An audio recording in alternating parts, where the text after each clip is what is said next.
Hello, welcome back to the Holistic Inner Balance podcast. I'm Hadlee. And I'm Dr. Nicole. And we are here with a very, very special episode for you today. I've just been so excited to finally share this with you. We are going to be talking about Dr. Kane's new book called Panic Proof. And you guys, I am so excited. I read it. I devoured it. I didn't just read it. I devoured it. It is so good. I can't wait to get it into the hands of as many people as possible on this planet, even if they don't suffer from anxiety. Like literally every single person needs to read this book. There's so much. And we're going to talk about it today. Are you excited? I have been looking forward to this conversation for so long. This is like my favorite conversation material. This book has been on my heart for literally years. And so to get to just like play in the world of Panic Proof is so fun. It's so good. I was just telling Dr. Nicole before we started recording, it's like the anxiety Bible. Like it is everything that you need to heal your anxiety, every single piece of it. And it's so interesting because I feel like a lot of times people focus either on, okay, we're going to go into like the therapy side of things and, you know, the top-down approach, but then also bottom-up approach with like trauma healing and that kind of thing. But you know, they do that, or they focus on the physical side of things, the body, you know, the testing, all of that. But you cover all of it, and you do it in such an amazing way, and such a way that actually is super understandable. So I'm super excited to get to give people a little taste of that today, and then obviously you gotta get the book. But I wanted to first ask you, what made you actually want to write this book? This is the book that I needed when I was at rock bottom in anxiety. And so exactly what you were saying is I would go to the bookstore, jump online, and there were top-down books on cognitive behavioral therapy and all sorts of worksheets and workbooks on how to address the thoughts. And when you have a thought, what is the sensation that you feel in your body and what is the emotion? And so there's a lot of, as you said, top-down approaches. And then I would look and then I would see more the medical approaches, which is, do you have thyroid disease and how do you know? And, do yoga and do this mindfulness. But I didn't really see anything that I felt like connected the bridge. I'm kind of envisioning like an arrow pointing down from the brain down to the body, and then an arrow pointing back up from the body to the brain. I didn't see anything that I felt like really connected the dots. And I really want to thank Hadlee or Haley. I want to thank you, Hadlee, but I really want to thank Haley for the wording connect the dots, because when we were creating the Holistic Wellness Collective membership, I would talk to her and say, well, like, obviously you do this thing next. And she's like, but how did you get to that from where we just were? And so, you know, a patient would come in, they would say X, Y, and Z. And then there's a gap that I was able to leap over to then come up with a plan, whether it's running testing or starting a medication or supplements or mindfulness or a habit. She's like, how do you connect the dots? And I was like, you know, that's a really good point, is that there is an information that's bridging that gap from top down to bottom up, but it's also not connecting the dots between understanding our story and what is coming up for us and then what to do about it.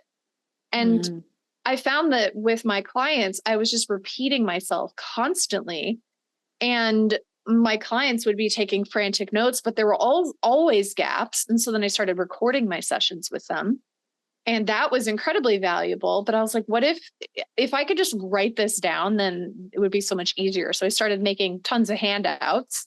My clients loved the handouts. And I was like, what if I could just make this available for everybody? And they don't have to spend thousands of dollars on going to see somebody to get this information. They can get the information and then bring that to their doctors and be empowered. So that's why I wrote the book, is so that I don't have to think about it anymore. Number one. Number two is that you now, as the audience, you have access to all of this information and you can be powerful. You can feel like you have a semblance of control over what's happening. And it's an opportunity to change the paradigm of how we think about panic and anxiety from being a problem, but rather to being a solution. And so Mm. all of that wrapped into this book is like my dream. It's like my happy place of literary gloriousness. Oh my gosh. I think that it's so empowering. Like while I was reading it, I was like, this is such an amazing thing to be able to have as a patient, as a, as a lay person, that hasn't gone to medical school, to be able to be like, oh, like that could be the thing, or that could be the thing.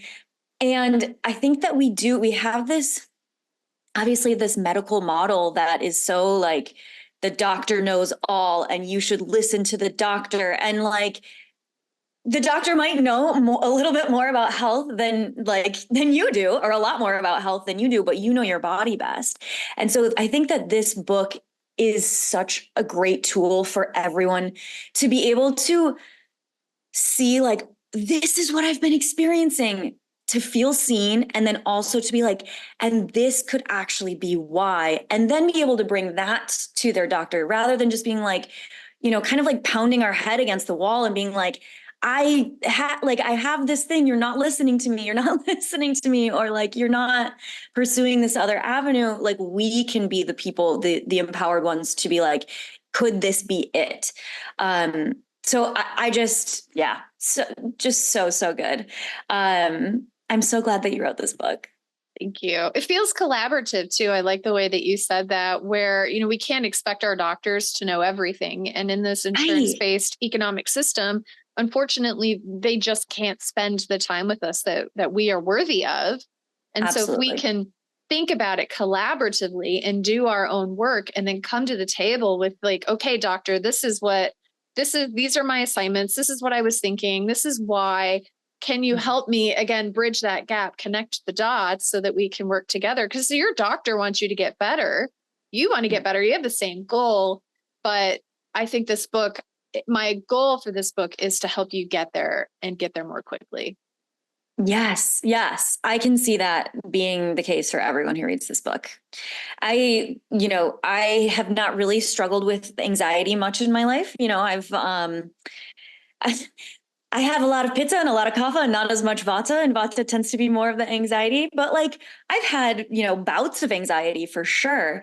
And reading through this, like, I was highlighting in different colors based on like, oh, this is like good to know, if like for myself, like, oh, this is like a great way of describing things in like in pink. And then I was highlighting everything for myself in blue, and then like all the things. And but yeah, I was highlighting like left and right, like, oh, this makes so much sense for what I've gone through with, the audience knows my experiences with like mold toxicity, and like how that impacts your like pathways and all of the things. So I would love to talk a little bit more about, well, I want to talk a bit about the like really science heavy portion, because I loved it. I mean, I love to nerd out about things, but I think that everyone is going to actually really love the science that you brought forth in this. And like, that sounds kind of weird, because people are usually like, oh, I don't want to like read a textbook, right? But the way that you wrote it, I was just telling Dr. Kamen before this, like, you feel smart as the reader reading this book. You're like, oh, I'm reading all this sciencey stuff, but I actually understand it. Like, I get it. So you're gonna feel really, really smart. You're gonna feel like, oh yeah, like I can understand all of this. It's because the writing is just so good. Only the things that you actually need to know are in there. You don't go off on like weird tangents or anything. And it's absolutely brilliant. Do you want to speak a little bit to why it was so important to you to include so much of the science, and like some of the different pathways and stuff going into this book, instead of just talking about like, here's what to do? I think that a big opportunity that we have as practitioners of integrative and complementary medicine is to understand why we're doing what we're doing, as opposed to memorizing protocols. And I get a lot of colleagues that reach out to me and they're like, what are your top 3 supplements for anxiety? And I would ask, well, why are they anxious? Yeah. And then they're well, they have a lot of stress in their job. And I'm like, okay, well, what is happening in their mind, their body, their nervous system, and their other organ systems that have collaboratively produced a state of continual fight, flight, freeze, autonomic arousal, sympathetic overdrive, so that they feel anxious? Where are those adaptive mechanisms occurring, and how do we reverse engineer them? So if we don't understand what is happening, then what we're doing is we're just suppressing, and then we're no better than the pill for an ill model. Right. So looking at the science, I think, is really, really important, because you can give the same thing for different reasons. It's not about the thing that we're giving them or the intervention we're doing. It's about why we're doing it. The other reason it's so science heavy is because when I'm coming to the table and I'm providing integrative and complementary options, is I think that sometimes we can get a little bit lazy with being science-based and science-informed. And a lot of practitioners from both ends of the spectrum can lean on theorizing a little bit. Like, well, I would think theanine works because I've seen it work 100 times. And it's like, well, yeah, but I think I deserve, as a customer, I deserve better than your theory and 100 other people. And so everything in this book, all of the statements and the claims in this book are backed by peer-reviewed science and studies, unless I say otherwise. If I say, from my experience, or this is how I like to do it, I make it really clear to differentiate that. And then the bibliography is like 30 pages of just like straight references. And that was really important to me. So when you read this information as a layperson or as a physician or a researcher, is that if you want to know more about this and you really want to understand it, then the research is there. It's not just my theories and my conjecture. Totally. I love that. I think I always want to know why. Like, why am I taking this supplement? Why am I doing this thing? And I think that we have, like we were saying before, we've gotten so far away from teaching why we're doing something, because a big part of that is because we don't have a lot of time with our doctors, right? Like, we don't, like, it's like, you here, do this, it'll fix things. Right. And we have that pill for an ill model in large part because of that, as well as lots of other factors. But there's this zeitgeist, this like mode of being in our society where it's just like, I'm going to tell you, what I'm experiencing. And anxiety is kind of a catch-all word too, right? Like, there's so much going on behind anxiety, right? There's 9 different types of anxiety, which you talk about in the book. And there's so much going on here. And then we bring in like Ayurveda and stuff. And it's like, there's so many different causes for these different things. And they show up in different ways and all of that kind of thing too.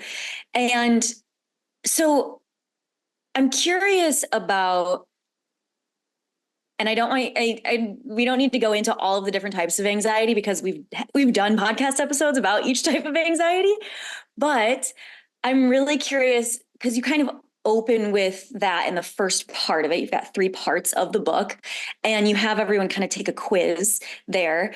And so I'd love to have you just talk a little bit about the 9 types of anxiety. You can kind of just briefly, touch on it. But why it was so important for you to bring forth all 9 of those types of anxiety rather than just saying, oh, this is what you're supposed to do for anxiety. Yeah, anxiety presents differently for everybody, and it's such a non-specific diagnosis. And right. So like if you go to the doctor and they want to know if you have hyperthyroidism. That's a very specific diagnosis that we can nail down with a test. We have a blood test for it. It's really specific, and there are well-researched methods for treating that. With anxiety is, I think that we have opportunities to do better research to figure out why someone has the symptoms that they have. And so I think that by getting more specific with the unique manifestations of anxiety, it provides us with opportunities for deeper investigation. So, for example, one of the 9 types of anxiety is gut anxiety. And so somebody goes into the office and their doctor is just like, oh, you have anxiety. You feel worried more days than not. You feel restless. Your appetite changes. You have, you go through the DSM, which is the big purple book. It's purple right now, used by the American Psychiatric Association for diagnosing generalized anxiety or panic disorder. Is these are very general symptoms of autonomic arousal. And then they give you a general treatment. My teacher used to always say, general symptoms, general treatment, general results. But if you get specific symptoms, specific treatment, you're going to get specific results.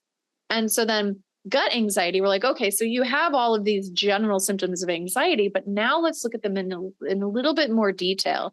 Just like if you looked at all the general symptoms of hyperthyroidism, that could look like lots of conditions. There's lots of things that can look like hyperthyroidism, but we have a diagnostic test that allows us to specify that. And so the 9 types of anxiety, like gut anxiety, if we look at that, we're like, okay, if I look at all the symptoms in the research that people tend to report most commonly of anxiety, categorically, there are types that manifest in the gut.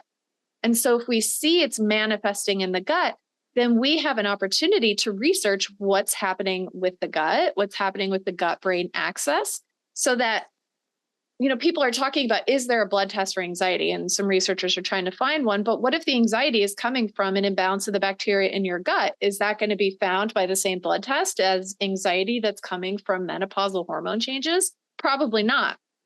So the 9 types of anxiety provides us an opportunity to do more specific research so that we can get faster diagnosis and then faster, more specific treatments to get people relief that actually improves their health and reduces the incidence of panic, as opposed to a general treatment that's just a Band-Aid that makes your body unable to produce those symptoms, like a benzo or an SSRI like Lexapro, right? So instead of silencing the body and making it creative and send those symptoms elsewhere, which that's a whole other conversation, as we see that the body, it's like a game of whack-a-mole. You hit one mole and another one will pop up. You suppress anxiety, you're going to get likely another symptom, side effect. So this allows us to get much more specific. And I'm really hoping that this book will be the beginning of lots of conversations about it, criticisms, critiques, research and development protocols that other great people after me can then create to help people get relief. Yeah. Oh my gosh, it's so good. I think that having the quiz, there's like a short quiz at the beginning of the book where you're like, what are the 9 different types of anxiety? It's genius because it helps you, the reader, to be able to be like, oh, now I know how to navigate the rest of this book, and then you have it throughout. Like, okay, if your thing is chest anxiety, or if your thing is endocrine anxiety, which hyperthyroidism might be a player in there, then let's go look at this. And, I think that everyone should read the whole book, but if you want to go right to the one that you like discover about yourself, that's going to give you so much information to start with. I think that it's absolutely going to be life-changing for people. Even when I was reading through it, I feel like going through the quiz and everything, I was identifying things where I was like, oh, I actually do have some of that sometimes, and it was surprising. So like, I'm excited for people to take it and to actually be like, oh, I didn't think that I had this, but that this symptom is relating to this type of anxiety. How interesting, Yeah. And we start the 9 types of anxiety chapter with a story from Esme. And yes. Oh, I love all the stories. She's based on a composite of a couple of real people that I worked with, and she's just so fun and spicy. And so you guys will learn about her, but she was dealing with her mental health with one clinician. And then she was seeing another clinician for another issue and another clinician for another issue. And Yeah. she felt like her symptoms were all over the place and there's no rhyme or reason, which made her feel really disempowered. She's like, my body and my mind are at war. My body is broken. She calls her uterus a sadistic organ that's out to make her life miserable at one point. And by the end of her journey through understanding the 9 types of anxiety and then that invitation that they gave her to do deeper digging, we actually were able to figure out why she felt the way she felt. We were able to figure out what's going on. And then she got better. Her anxiety got better. And so the other thing I want to point out with that is as people take the 9 types of anxiety quiz is that it may change over time. And so I teach my clients about, I call it your canary, which is something that lots of healers, Kelly Brogan's talked about the canary. Lots of people have talked about the canary, but what that may be is the first sign that you're going from feeling green and good and relaxed and calm, kind of that green light zone into, I'm getting a little stressed. Because if you can catch that first symptom of anxiety, whether it shows up in your gut first, then you can employ interventions before the red light, like crisis mode of anxiety kicks in, where now you have like dissociation and brain fog. And so you might notice that your symptoms, like as you take the quiz, you might be like, I have every symptom. Well, then, and that's not uncommon, but then plot the symptoms on a severity spectrum. And then not only can we look at the different systems that may be involved, but then you can apply interventions right away. So somebody might not realize. A lot of people say like panic attacks come out of the blue. And I would argue that in almost all circumstances that there was a canary and you just didn't see it or know it.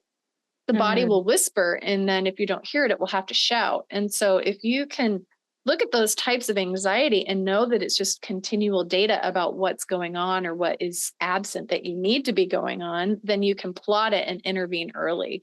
So that's the 9 types of anxiety I really wanted to point out, because a lot of people give me the feedback like, I have all of them. Yeah, you probably do at some point or another. Totally. Yeah. Well, and I think that even just having this book as a reference to be like, oh, that's not like just like a normal thing. Like, it's maybe common, but not normal. Like, it's like, oh yeah, I guess I have experienced that. Like that, maybe that's the canary that you've just been like, oh yeah, I always get like heartburn or, whatever. Or oh yeah, I always get this.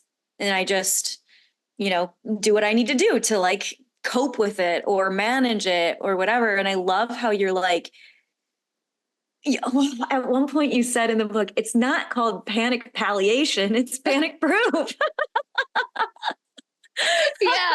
Yeah, exactly. So like you don't have to just manage your anxiety. Like there are ways to actually get to the root of it and not have to deal with it anymore, which I think is just such a controversial statement and empowering thing to think about. Really empowering for those of us out there who are like, am I ever gonna like be able to not live with this? Yeah, we did an episode about that. Is can I actually heal from anxiety? Because I think that's going to be arguably one of the biggest controversial statements of this book is, and go listen to that episode. But like really, it just in a little snippet is if you fall down and you scrape your knee, your body will heal that scrape, even if you don't think about it or pay attention to it. Lots of kids fall down, scrape their knees and forget about it, and then it will heal. And so if your body is able to heal itself, heal a scrape on the knee, and with respect to the research into neuroplasticity, why wouldn't it make sense that we can actually heal from panic and anxiety? It just doesn't make any sense. That argument is not interesting or convincing to me. Totally. And the research into trauma-informed psychology, trauma-informed neuroscience shows us that we can actually heal the brain. And so the science backs it up. It's just a matter of, like we were saying earlier, connecting the dots between, okay, well, how do we do that then? Look at what's going on and then connect the dots, which this book will help you do so that you can create a plan to heal that.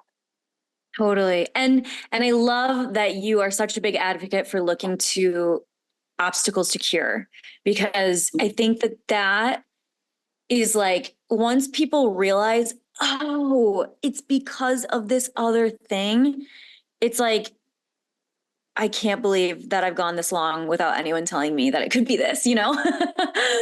Like I mean, with my example that we were talking about, like, in the mold episode, like I was experiencing more anxiety in the past few months and stuff. And I was like, what is this? This is so weird. And it was because I was being exposed to mold. And so, like, there's environmental obstacles to cure. There are biological, chemical, genetic, but even if there are genetic things, there are things that we can do about it. And so, like, I think that that's just so, so powerful. And I love that you have like a big chunk of the book dedicated to that. That was for my recovery, is when I was at rock bottom anxiety, is I did all of the, I'm doing air quotes for those listening, all of the things. Yes. I took all of the herbs. I did acupuncture. I did meditation, exercise. I spent thousands of dollars in functional testing. I took the supplements. I took the homeopathy. I went and saw the psychiatrist. I took the benzos. I took the antidepressants. I even had an Ayurvedic practitioner pour oil on my third eye. I got massages. I cried through the entire things and I still wasn't sleeping. And so it wasn't about adding all of the things and doing all of the things. It was, for me, there was an obstacle to cure, and it was my circumstances, my job. I was a new business entrepreneur, and it was just a very non-healthy environment for me. And it wasn't until over a year of horrible turmoil that I finally was able to step back and acknowledge that that was a big part of my healing obstacle. And then I moved. Like, I had to just do a giant pattern interrupt, and I moved. And it was then when I removed that obstacle to cure that all the other stuff that I was doing started to work. Right. But I had to move. I was in a situation that was toxic for me. And so I had to get out of it. And so I really wanted to emphasize that. So if you're listening to this, it's kind of like your toe hurts and you go to the doctor and they treat your toe. They give you, I don't know, an ice bath and a painkiller and some acupuncture. And you're like, yeah, my toe's better. But then you go bowling, you drop the bowling ball on your toe and you go back week after week after week. Your toe is not going to get better until you stop dropping the bowling ball on it. Right. So it's an obstacle to cure. And so as you read the book, think about, and there's journaling prompts and things in there, but think about what might be getting in your way of being free from anxiety, and what elements of that can you control? Because, some of us are anxious about the election that's coming up. Some of us, we're probably all quite anxious about that. Bipartisan, right? And we're anxious about the planet, and we're anxious about the economy, and we're whatever, and so you can't fix all of the politics and all of the planet and all of the things, but looking at what is causing you to feel anxious or contributing to your anxiety, and then figuring out what you can control, because anxiety and panic is all about personal sense of power. So what can you do to get back your power to combat that obstacle to cure of powerlessness? Yes, it's so good. And I love that you have all of those reflection points throughout the book, because when I'm reading a book, I usually don't stop to reflect unless there's a point where it's like, okay, yoo-hoo, Hadlee, stop. You're supposed to reflect now. And, and it's little short little pieces. Like, you're not having us like write pages and pages and pages. It's very accessible, very doable to just like write out, oh, these are the symptoms, or circle the symptoms or whatever, that I experience. Here is like a potential obstacle to cure. Here's a potential, here's a potential piece of the puzzle that could be contributing to my anxiety. And you have it with the different types of anxiety. You have it with the stoplight exercise, which you were talking about a little bit before, where it's like the green light is you're in a good space. And then there's yellow light and red light, which is like panic. That's the panic point. And yeah, you have really, really great reflections in there. And I feel like it's sort of like it's like a treasure trove. Like each chapter has like, ooh, now I get to take this little quiz. Like, ooh, now I get to do this, like the little stoplight exercise, which is it's almost fun in a way, because I mean, especially if you're the type of person that likes to do the like self-inquiry kind of work, which you probably are if you're listening to this podcast, like to do that kind of work. So it's almost like a little treasure hunt where you're like, oh, there's another little thing for me to do for myself here. Yeah. Yeah. Another character, another avatar in the book is Arya. And she was like that too. She's based on somebody who would always come in with the iPad and they're like, I want to do all of the homework. Like, give me homework. And I was like, oh my goodness, I have to come up with homework. And so if you're that type, if you're an Arya type, and like, you're going to be happy. She might be my favorite character. Really? She's probably like you. She's so pitta. She's so pitta, but she's like a little bit more ferocious than you. You've got this like layer of sweetness. Yeah. She's intense. And then I have videos and workbook things for all of this. So if you're like reading through this and you're loving it, then there's like more to this. Like I'm actually tell Penguin you're interested. I'm pitching a workbook, which the whole thing is done, which will go through every single exercise and expand on it. And I already have videos and those are in the Wellness Collective. So if you're like, oh, I want to know more about stoplight strategies, like I have all of that for you, because it's all about how can we give you the information so that you know exactly how to heal. Totally. Yeah. The Wellness Collective, you guys, you need to join it. Like it is really awesome. Like it's so cool. Like I've had some of my clients join and they kind of like go, they take what they learn with you and what they learn with me, and they kind of like bring it together. And then they'll be like, okay, so Dr. Kane said this about like these test results and like all of that kind of thing. How do I like, now implement this into my like lifestyle habits and all of that kind of thing. And then we work on that. And I've never seen anything like it. It's so comprehensive and like tailored to you. Like you guys, you just got to join it. And it's like so affordable. So definitely get on that. Yes. Yes. It's really, really cool. Do you want to talk a little bit about the characters in the book? Yeah. Oh my goodness. I adore them all so much. So we have Esme, we talked about, whose symptoms were a moving target. You'll have to read the book to find out what the root cause was. Yes. But she's San Francisco and she's really struggling with all of these environmental factors, like the economics and identity, being a first generation immigrant and being a minority and a woman, her sexuality. So she's really able to kind of represent, I think, maybe more of the Zennial generation and what they're struggling with. And she makes some really powerful discoveries, especially we do a parts work exercise with her. And in the parts work exercise is I've taken conversations. And like I said, I started recording all of my sessions because I'm like, this is such good information. These people need to have access to be able to read it again. So I've got years of recorded conversations doing parts work with people. And so I transcribed kind of a composite of different clients and, to protect Esme's privacy. And so you get to see what doing parts work is like and get to see her being vulnerable and see what's coming up. And there's a really surprising discovery about some of the root causes and how quickly she clears it doing parts work, which you can learn to do reading this book. Like you can do it at home. It's amazing. So we have Esme. Didn't you love her?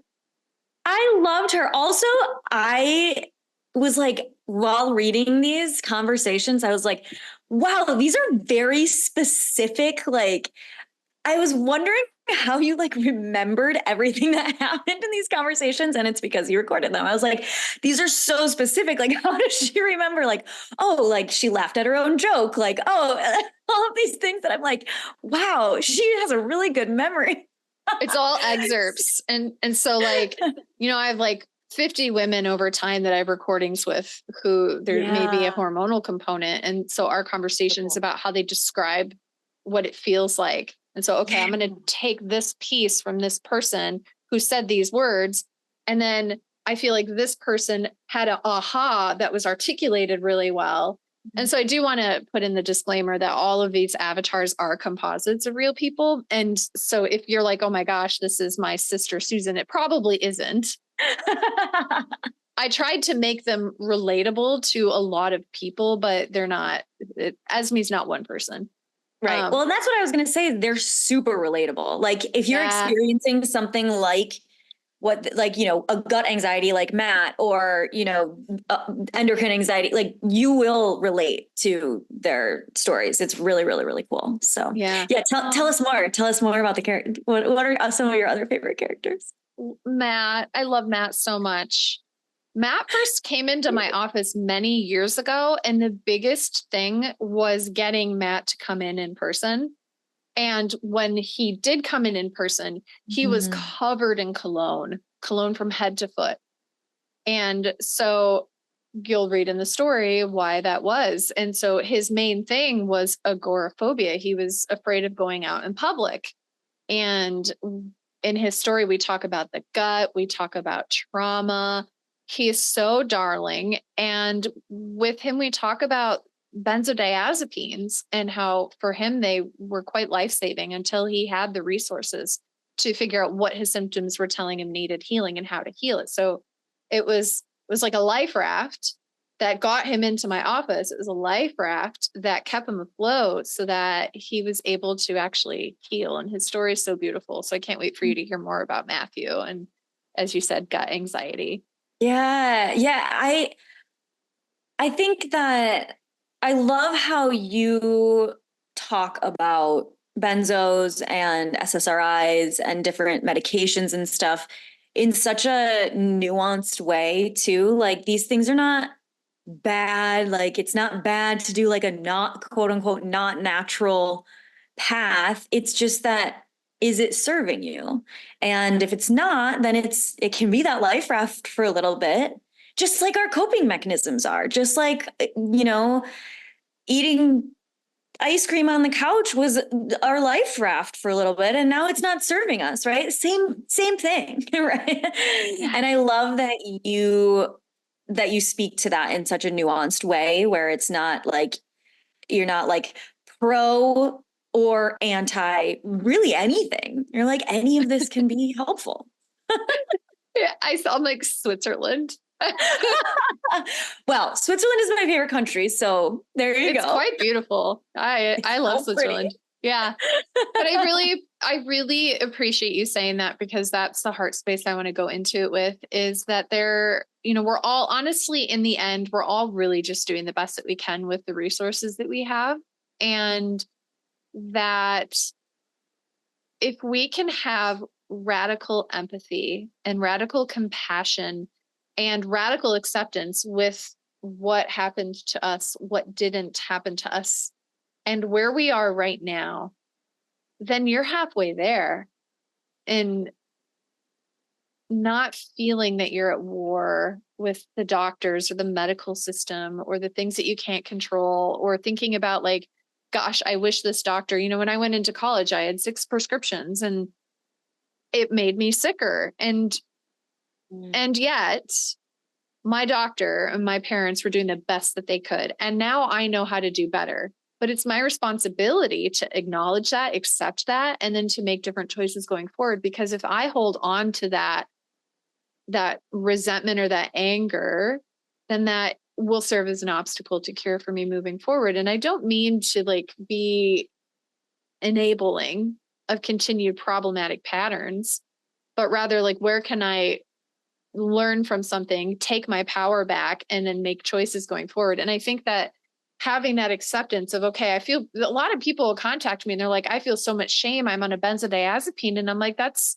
what you needed, what you were prescribed at that time, better or for worse. But now what are we going to do differently? Don't hang on to what was. We're going to process it and clear it. And then let's figure out where you want to go. And maybe that is continuing to take a benzo, whatever you and your doctor decide is best.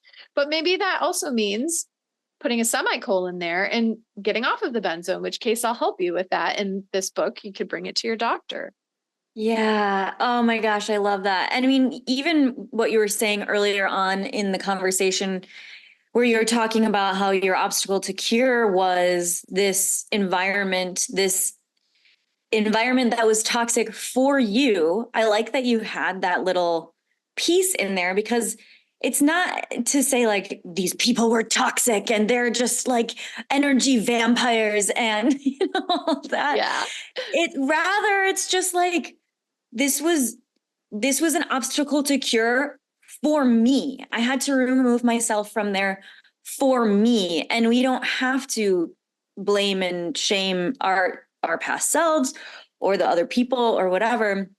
And I think, the third part of the book is really helpful in like parts work and having compassion with ourselves and all of the different parts of ourselves, including the part that was judgmental and, that has a lot of anger and all of that stuff.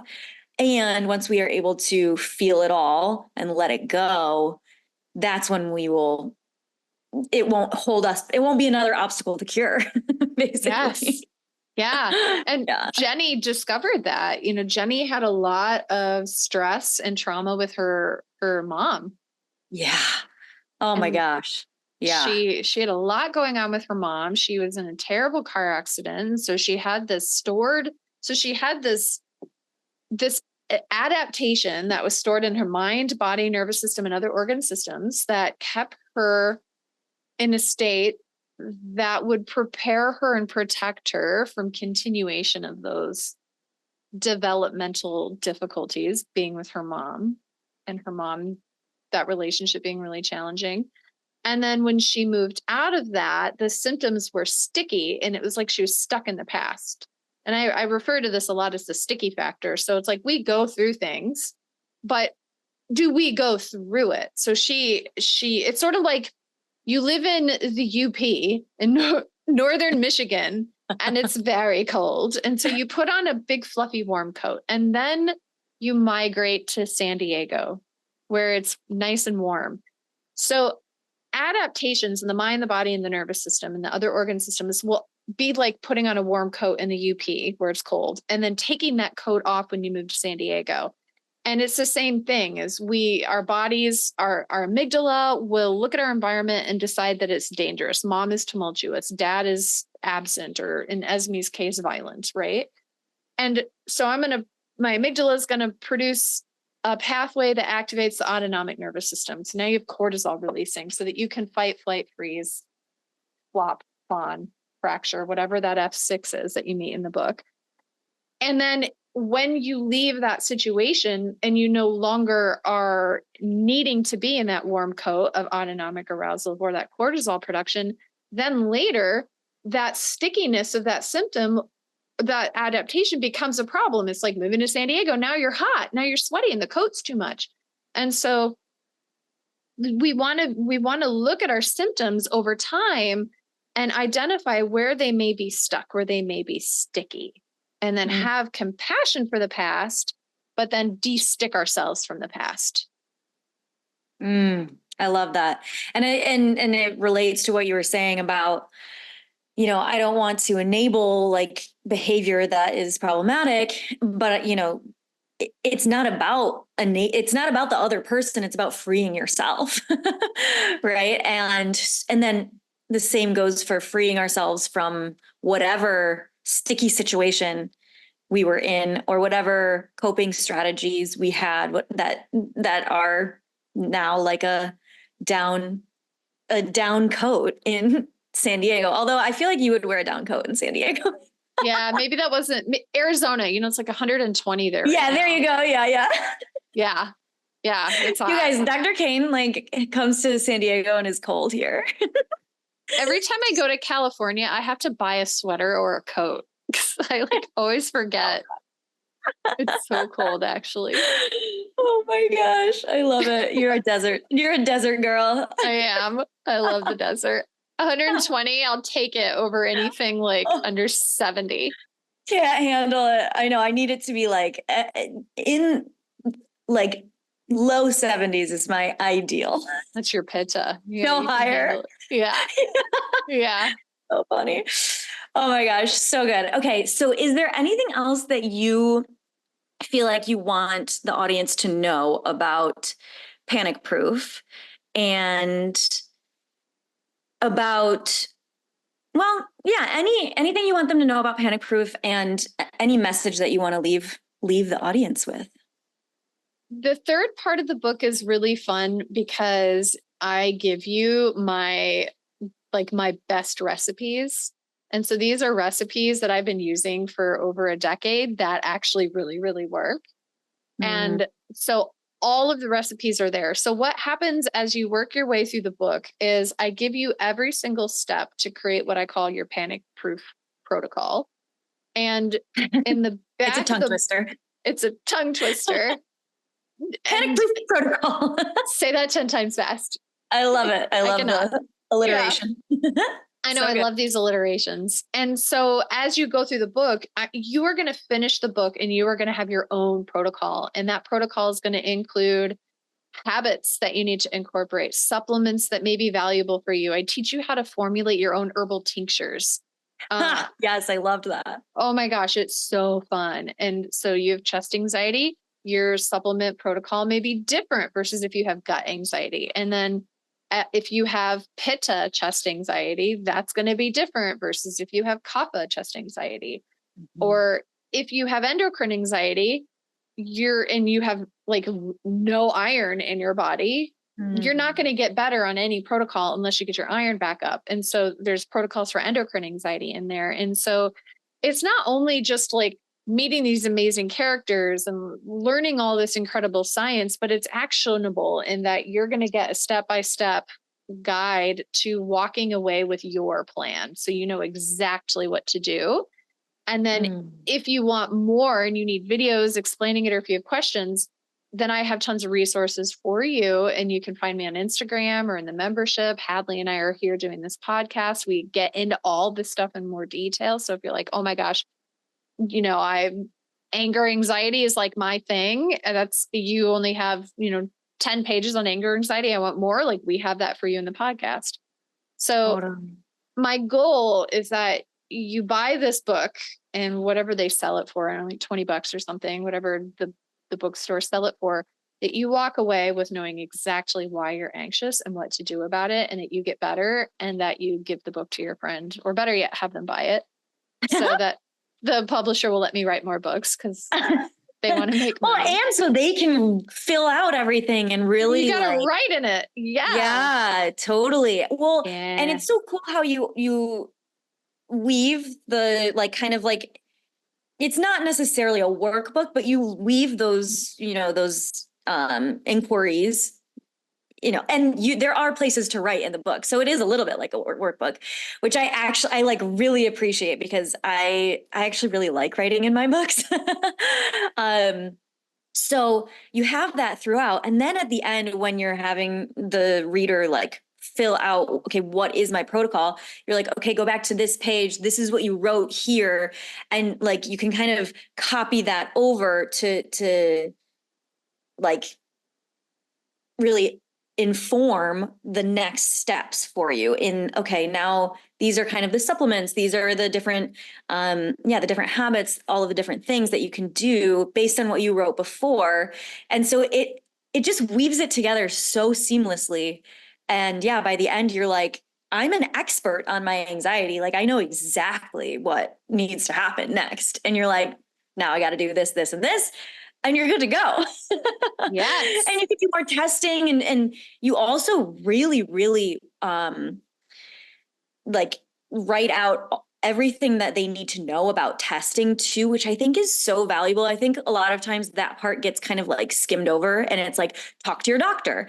But sometimes people don't have doctors who are willing or able to do the kind of testing that you talk about in the book, and you give resources for how to actually get those tests done, which I think is really unique to the whole industry of mental health and medicine in general. It's not just like, just talk to your doctor and they'll run the tests for you. You give them the exact things that they need to do, which is awesome.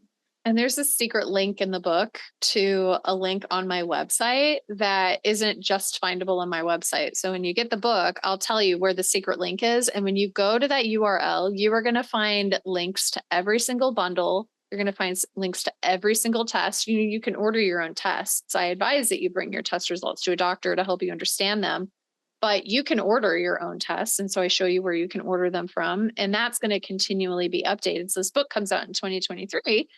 Lab companies change and supplements change their names and things. And so this secret link is just for you buying this book so that you can like go and find all of this. So it's not like I have to like figure out where to buy all the herbs and like what are good brands. Like, I got you, boo. It's all there. That's so valuable. Like, Yeah. oh my gosh. Because you could wade through all of the stuff on the internet for years and have no idea. So like, Yeah. that's going to be massive for everyone. You just click. Oh my God. You're like, oh, okay. Endocrine anxiety. I need to test my thyroid. Click. Done. Yes. And Dr. Nicole's done all of the research for you, and you can trust it because she's doing this for quite some time. So. All there. It's all there. And yeah, I know I've said this disclaimer a couple of times, but like, booze, this is not a substitute for getting a good counselor. This is not a substitute for seeing a doctor. Like, I want to teach you how to be your own self-healer.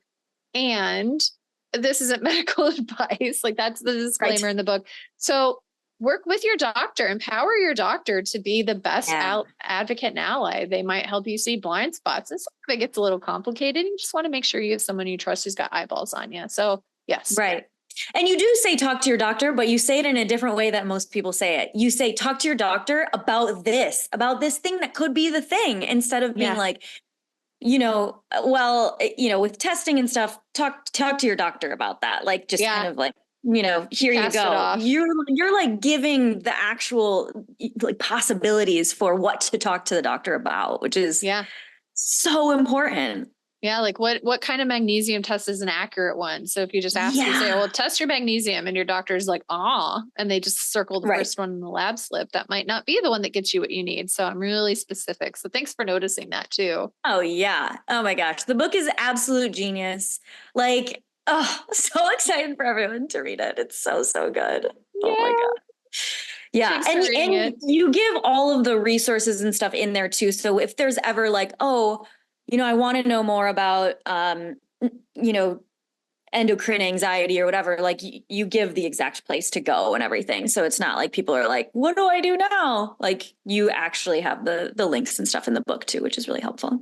Yeah. Yeah. It's all there. And it's just so grateful that you were able to read it and willing to read it, and our conversations and how they've expanded on these topics and added juiciness on these topics. And so thanks for being a part of this process. Oh my gosh, absolutely. It's been so fun. And I'm so honored to get to read it before it comes out.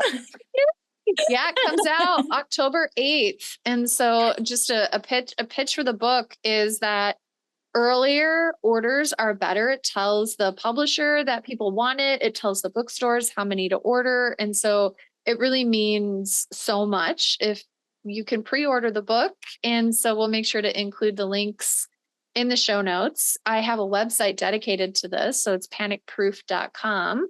And there's a free gift. So if you pre-order or order it now, I have a free gift on there right now. And so you'll see a link to download it for free if you buy the book.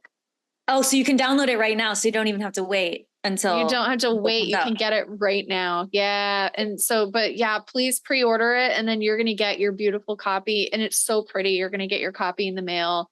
Launches October 8th. So pretty. It's so pretty. I'm so excited. Yeah, I am really excited. And also, you guys, like, whatever, I don't know what the free gift is, but whatever the free gift is, it's going to be super highly valuable, because everything Dr. Kane does is super highly valuable. So get in it, Do it.